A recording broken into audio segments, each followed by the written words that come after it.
De retour dans ce nouveau numéro de C'est-à-dire consacré au Ramadan, toujours en compagnie de l'imam Sanogo. Quels sont les piliers du Ramadan et comment bien les accomplir? Les piliers du Ramadan, il y a d'abord, premièrement, l'intention.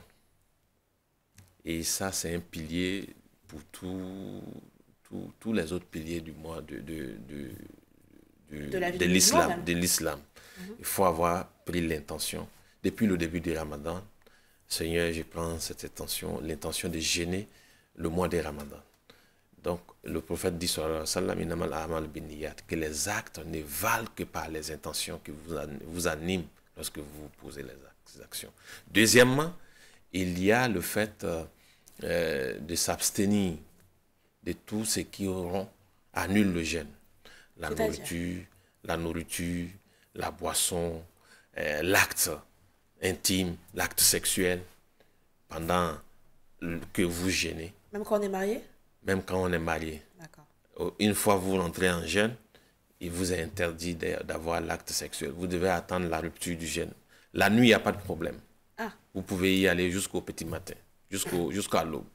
Mais une fois pendant que vous jeûnez, vous devez vous en abstenir. Voilà. Ce sont les piliers, voilà, selon le rythme malikite que nous observons ici.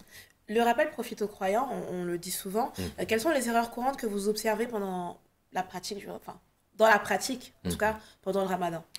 Dans la pratique, peut-être, je vais dire, les erreurs que nous observons souvent, c'est vrai, les gens, on voit un peu partout les lieux de prière.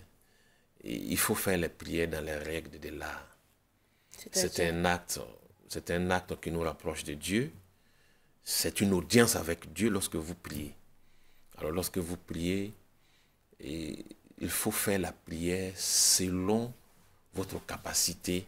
C'est ce que nous appelons une nafla, ça dit que c'est une prière surrogatoire.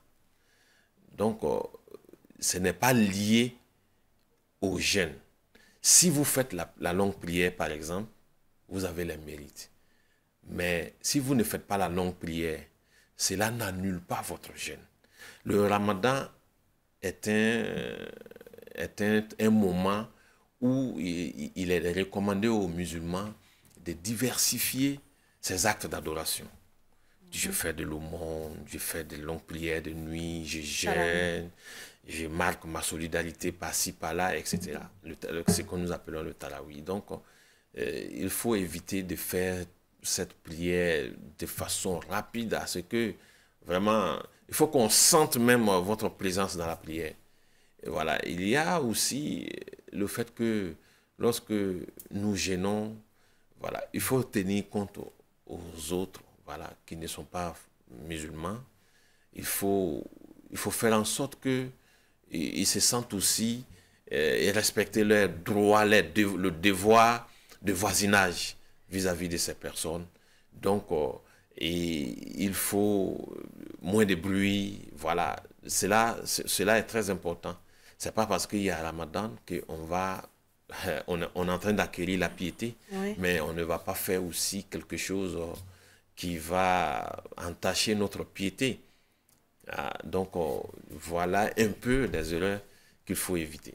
Alors, c'est bien que vous parliez des autres croyances parce Mhm. que le Ramadan cette année coïncide à quelques jours près Oui, avec le carême catholique. oui. Comment on concilie tous ces grands moments de la vie religieuse de quand même un bon nombre de nos concitoyens? Voilà. Moi, j'ai dit Alhamdulillah Rabbil Alamin, gloire à Dieu, louange à Dieu, parce que c'est un moment de bénédiction pour l'humanité, dont la Côte d'Ivoire, pour d'autres pays, un moment de bénédiction. Le fait que les deux moments de jeûne et de carême coïncident, c'est c'est une double bénédiction. Mhm. Voilà, donc je pense que cela montre que les croyances Se rejoignent. peuvent se rejoindre et puis peuvent marcher ensemble sur le même espace sans que elles se gênent. Chacun pratique sa foi dans la tranquillité, dans le respect mutuel Et cela est très important, c'est un signal fort. Alors, il y a aussi un phénomène que nous observons tous, c'est le réchauffement climatique, avec la chaleur et l'humidité qu'on connaît en Côte d'Ivoire. Comment un fidèle peut-il préserver son énergie pendant le jeûne? Oui, la chaleur, c'est vrai. Dieu a fait en sorte que le calendrier musulman soit dynamique et que le calendrier, les événements que nous vivons dans notre vie culturelle coïncident avec différentes saisons. Voilà, il y a eu des moments où on a fait le ramadan en saison pluvieuse, en saison sèche, etc. Maintenant, c'est la saison Sèche. voilà, chaude, mais ça va finir. Au bout de quelques années, on va quitter cette zone. Et encore, cela renforce notre foi, parce que Dieu voit, il nous met à l'épreuve. Donc, il faut mériter cette épreuve, il faut en tout cas tenir. Il faut tenir pour que la récompense soit vraiment immense auprès d'Allah subhanahu wa ta'ala. C'est pour cela la chaleur ne doit pas nous ébranler.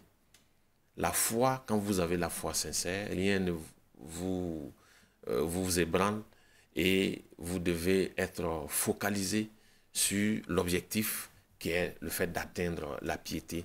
Et donc, comment se faire pour se mettre à l'abri? Donc, chacun doit prendre ses précautions.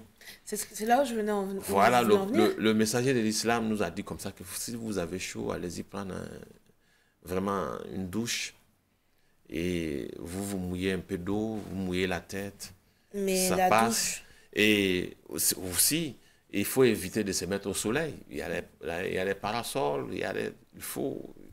Hein? Et puis, à l'aube, nous avons le sahour que nous mangeons. ouais. À l'aube, il faut se mettre dans les conditions. Il faut bien manger à l'aube. Parce que cela est très important. Il y a Ouais. des gens qui disent que non, moi je n'arrive pas à me lever tard, à 4 heures pour manger. Mais le prophète dit que dans ce sahour-là, il y a la baraka, il y a la bénédiction. Donc, même si vous vous levez pour prendre un peu d'énergie, même avec du jus, avec de l'eau, cela vous renforce et vous donne de la baraka. Ça renforce votre ténacité face au soleil. Alors, vous qui êtes imam, Oui, vous devez, vous priez souvent, oui. vous recevez des fidèles, même pendant ce temps de Ramadan. C'est quoi vos petites astuces pour éviter la déshydratation? Parce que ça reste un fait avéré. Le corps se déshydrate. Oui. Donc, comment vous faites? Pour éviter la déshydratation, mais, les médecins, ça c'est une question des nutritionnistes, des médecins, il faut boire beaucoup d'eau. C'est pour cela que j'ai dit tantôt qu'il faut se lever, il faut boire beaucoup d'eau à l'eau. Et cette bénédiction-là, Dieu va faire en sorte que vous puissiez tenir. Mais si vous refusez de vous lever à 4 heures du matin pour consommer ou bien boire quelque chose, voilà, vous dites non, non, moi je ne me réveille pas. D'abord, un bon musulman même doit se réveiller. S'il est en retard au réveil, c'est à 4h30 Pour Fajr.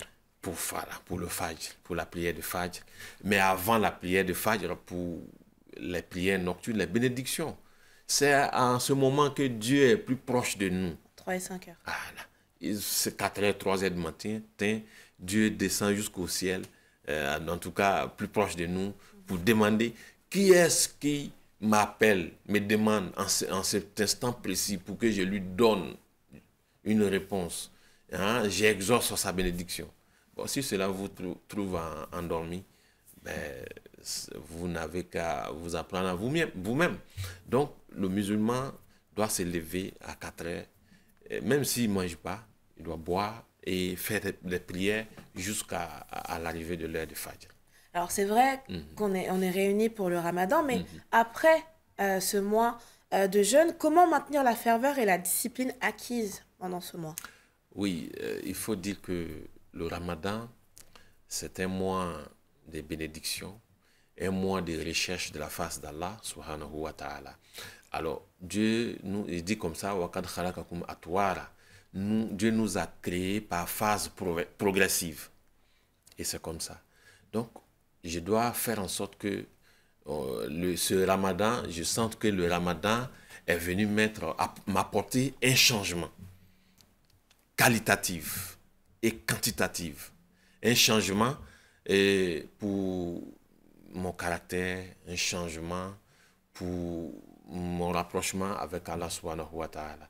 Donc, le musulman, ce qu'il doit faire, c'est de se donner à fond à cette adoration et ne pas perdre de vue que Dieu lui donne la chance de vivre, de se donner d'une rénovation, une renaissance spirituelle, une renaissance morale. Et cette renaissance morale, il faut la maintenir. Si vous avez apporté un changement dans votre vie, hein, du point de vue moral, du point de vue culturel, du point de vue social, est-ce que vous imaginez que, surtout du point de vue matériel, vous imaginez, vous voulez perdre ce matériel-là encore? Vous allez réunir toutes les conditions pour ne pas, quand on vous dit, ah, telle personne, hier, socialement, il était bien, il était nanti hier, mais aujourd'hui, voilà ce qu'il est devenu. C'est la même chose. Donc, si autant vous avez peur de perdre la richesse que vous avez, la richesse matérielle que vous avez, vous devez aussi avoir peur de perdre la richesse morale que vous avez acquis pendant le Ramadan. Et c'est sur ces mots que nous allons devoir conclure notre émission. Imam Sanogo, merci d'avoir répondu à nos questions. Je rappelle que vous êtes l'imam adjoint de la communauté musulmane de la police nationale. Merci à vous, chers téléspectateurs, d'avoir suivi ce nouveau numéro de C'est-à-dire. L'actualité se poursuit sur 7info et sur 7info.ci.